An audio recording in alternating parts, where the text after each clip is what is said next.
La campagne de vaccination d'Israël a été l'un des déploiements les plus rapides et de plus grande portée dans le monde entier. On estime que 57% de la population israélienne a été pleinement vaccinée.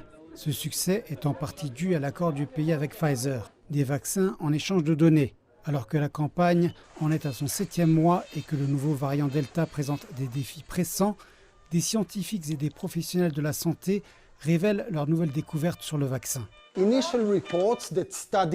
Les rapports initiaux montraient une protection de 85% contre l'infection. Et à présent, le ministère israélien de la Santé a émis une déclaration, mais pas encore de données scientifiques, selon laquelle la protection contre les risques d'infection est sans doute un peu moindre, environ 64%.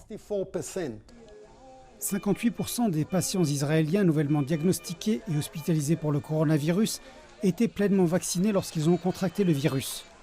Lorsqu'on prend ce chiffre pour argent comptant, il s'agit d'une statistique alarmante. Mais le vaccin constitue une barrière importante. Cette vague est bien plus lente et même si nous avons près de 5000 patients, nous n'en avons qu'une cinquantaine ou une soixantaine dans un état grave. Les chercheurs israéliens observent également un risque élevé d'inflammation cardiaque ou de myocardite chez les jeunes hommes vaccinés.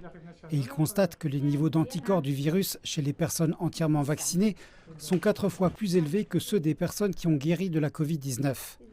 Si c'est le cas, pourquoi les personnes entièrement vaccinées en Israël et dans le monde entier reçoivent-elles une 3e injection, c'est-à-dire une piqûre de rappel?